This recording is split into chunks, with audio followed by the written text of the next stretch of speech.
This is my 2000 Land Rover Discovery in Kent Green, and it has a beautiful Bahama beige leather interior. This car I featured on the channel many times. It's been in the family, so there's nothing new. But what I did want to do is talk about some of the enhancements that I've taken upon myself to do in my possession, because this is, after all, the family car. This is a car that I still feel belongs to my mom and my dad. This is their car. This is the car that they brought my sister and I to college in. This is a beautiful car. So whenever I go to the airport and pick them up, it's going to be in this car. It's not going to be in the Cayenne. It's going to be in this Discovery, because this has a deeper family connection for me.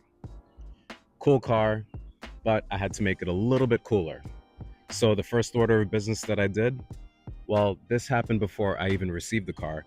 I did the rear bumpers in metal.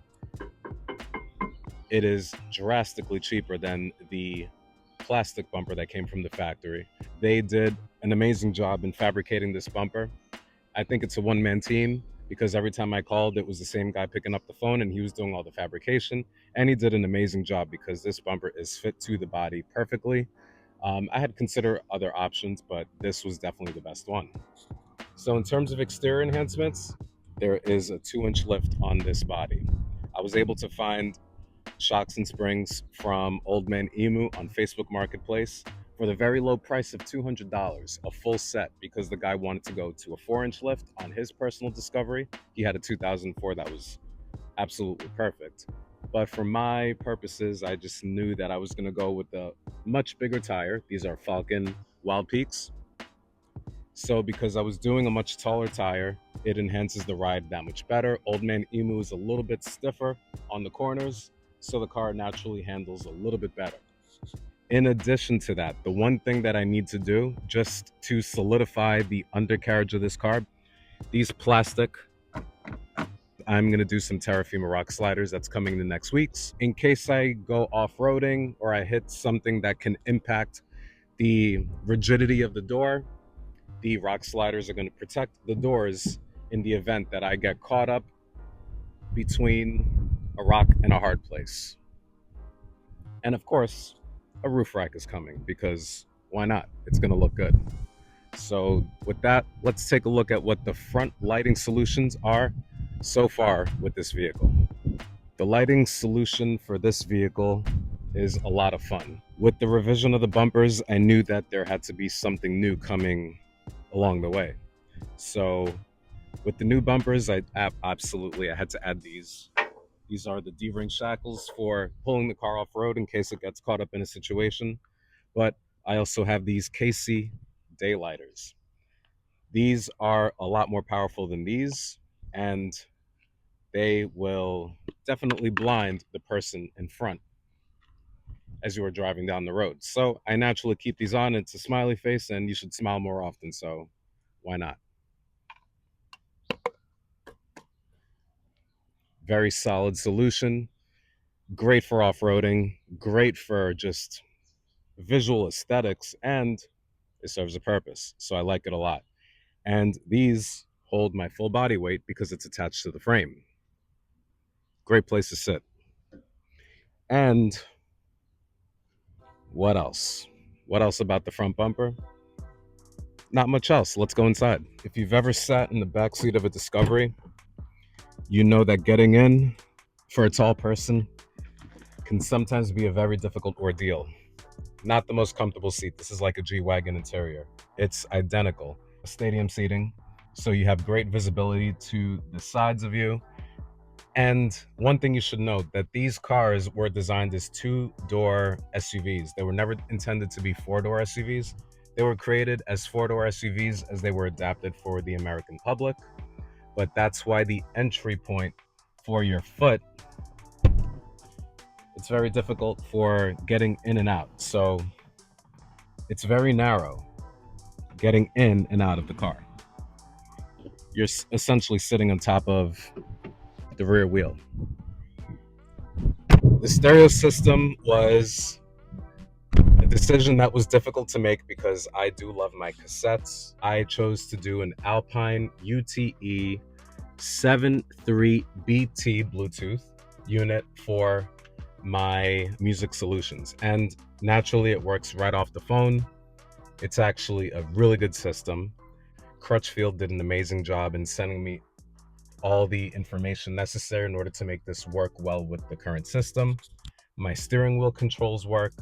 Everything is perfect. It's easy to use, and it's essentially plug and play. So with so many modern solutions out there, it just made sense to do it, and I just had to leave the cassette unit in the past. You know, I'm a kid of the 80s and 90s, so for me it was like, man, I still have the Thriller CD. I still have Illmatic. Like, I wanted to listen to all these things, but you know, I could listen through it through Spotify or Apple Music, so it is what it is. The headliner. The headliner's been done about 2 or 3 times in this car, and it is finally done right. This headliner definitely melted under the Florida sun. It has been done perfect. These headliners were never the best from the factory, so having to do them multiple times is a normal thing. I am glad that it has been done because now the car looks brand new. It smells better. You know, these things are fabric and they tend to absorb a lot of smells. And now it smells like a brand new car. Right, so let's open up the barn door. Now, it's a nice place to sit. It's really cool back here. Now, if you notice anything, and if you're a Discovery aficionado, you know a few things.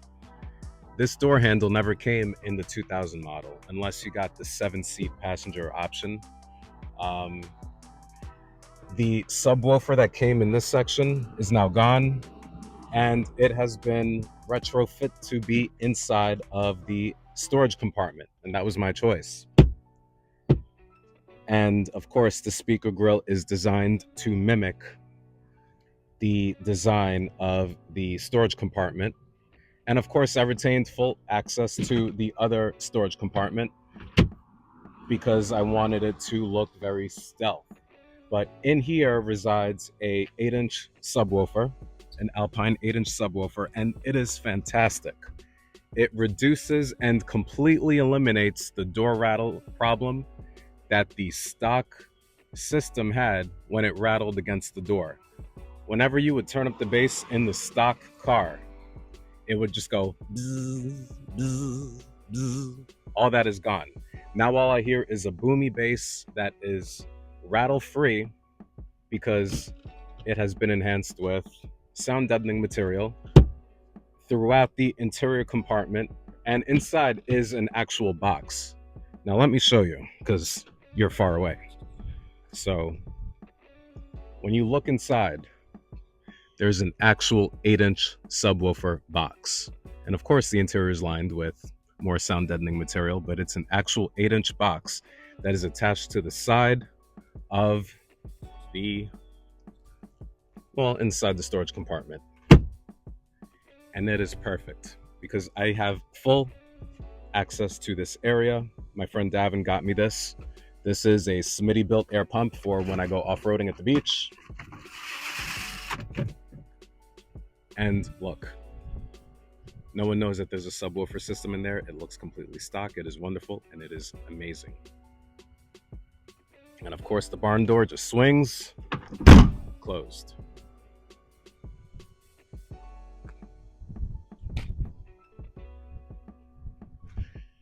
So that is it, ladies and gentlemen. This is my V8 Land Rover Discovery, and it is a wonderful car. Does everything right. Off-roading, this thing's a beast. So thank you for watching. Subscribe today. Leave comments down below. Tell me what you think so far of the build. Talk to you guys later.